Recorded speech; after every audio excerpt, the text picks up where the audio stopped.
বাম আমলে বাম শাসনের বিরোধিতা করেছি, সংঘাত হয়েছে, প্রতিবাদ করেছি, কিন্তু দিনের শেষে একটা কথা স্বীকার করতেই হবে, না করলে অন্যায় হবে। সেটা হচ্ছে এই একজন রাজনৈতিক ব্যক্তি তার গোটা রাজনৈতিক জীবনে কখনো সততা থেকে বিচ্যুত হননি, তার রাজনৈতিক নিষ্ঠা থেকে সরে আসেননি, রাজনৈতিক আদর্শ থেকে পিছপা হননি। তিনি এমন এক ব্যক্তি যার বিরুদ্ধে কখনো দুর্নীতি, স্বজন পোষণ নিয়ে কেউ অভিযোগ তুলতে পারেননি। রাজ্যের প্রাক্তন মুখ্যমন্ত্রী বুদ্ধদেব ভট্টাচার্যের মৃত্যুদিনে তার সম্পর্কে এমনটাই বললেন কংগ্রেস নেতা অধীর চৌধুরী। চলুন শুনে নেওয়া যাক তার বক্তব্য।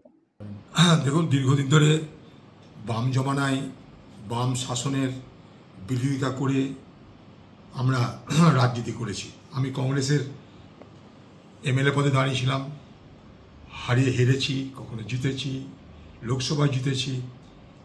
তো স্বাভাবিকভাবেই প্রতি মুহূর্তে বাম ঘরানার রাজনীতির বিরোধিতা করেই আমাকে এগোতে হয়েছে। বিরোধিতা করা মানে সেখানে সংঘাত, সেখানে প্রতিবাদ, সেখানটাই সমালোচনা করেছি। আমি বিধানসভায় 3 বছর এমএলএ ছিলাম পশ্চিমবঙ্গে, এই বাম আমলে। সেখানেও বিরোধিতা করেছি। তখন যদি জ্যোতিবাবু ছিল, তখনও বুদ্ধ পুলিশ মন্ত্রী ছিলেন, বিরোধিতা করেছি। সব শেষে, দিনের শেষে কিন্তু একটা কথা আমাকে স্বীকার করতে হবে, যেটা না স্বীকার করলে অন্যায় হবে। সেটা হচ্ছে এই একটা রাজনৈতিক ব্যক্তি যে তার গোটা রাজনৈতিক জীবনে কখনো সততা থেকে বিচ্যুত হননি, তার রাজনৈতিক নিষ্ঠা থেকে সরে আসেননি, তার আদর্শ থেকে তিনি কখনো পিছপা হননি,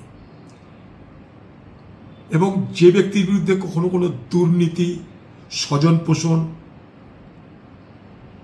করার কোনো অভিযোগ আজ পর্যন্ত বাংলাকেও করতে পারেনি। তার ভাবনার সঙ্গে আমাদের মিল থাকতে পারে, না থাকতে পারে।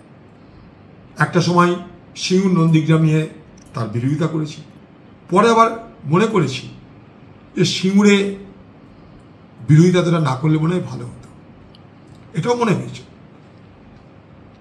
শেষ আমার সঙ্গে 2016 সালে পার্ক সার্কাস ময়দানে দেখা হয়েছিল। আমি ছিলাম, বুদ্ধও ছিলেন, রাহুল গান্ধী ছিলেন। অনেক সংঘাত তার সঙ্গে থাকা সত্ত্বেও তার এই ব্যক্তিত্ব, তার নিষ্ঠা, তার সততা, আদর্শের প্রতি তার অগাধ আস্থা, এগুলো কিন্তু সকলকে প্রভাবিত করে। আজকে যখন বাংলায় দুর্নীতি আর রাজনীতি একে অপরের পরিপূরক হয়ে গেছে, তখন নিঃসন্দেহে একথা বলা যেতে পারে যে ভবিষ্যৎ প্রজন্ম এবং ভবিষ্যতের রাজনৈতিক ব্যক্তিরাও বুদ্ধ অন্তত এই চরিত্রটা তারা যদি গ্রহণ করতে পারে, রপ্ত করতে পারে, বাংলা বাঁচবে বলেই মনে করি। রাজনীতি বিরোধিতা থাকবে, প্রতিবাদ থাকবে, সব কিছু মানব, তাহলে বিরোধিতা কিসের জন্য? কিন্তু কথা হচ্ছে যে সব কিছু শেষে লক্ষ্য করে দেখুন, একটা প্রাক্তন মুখ্যমন্ত্রী সামান্য একটা ফ্ল্যাটে সাধারণ জীবনযাত্রা নির্বাহ করে কিভাবে আজ আমাদের ছেড়ে চলে গেলেন, এই উদাহরণগুলো কিন্তু বাংলাকে গর্বিত করে। বাংলার রাজনৈতিক যে প্রেক্ষাপট, সেই রাজনৈতিক প্রেক্ষাপট একটা উজ্জ্বল জ্যোতিষ্কের মতন এগুলো কিন্তু বিরাজ করে। তার পরিবারের প্রতি আমার সমবেদনা। তিনি কমিউনিস্ট মতাদর্শে বিশ্বাস করতেন, তাই জানি না ভগবান বা আল্লাহ তাদের কাছে কোনো গুরুত্ব পেত কিনা, কিন্তু আমি ভগবানের কাছে, মহান আল্লাহ তাআলার কাছে তার জন্য আশীর্বাদ চাইব, দুয়া চাইব, তিনি যেন স্বর্গ লাভ করেন, তিনি যেন জান্নাত লাভ করেন।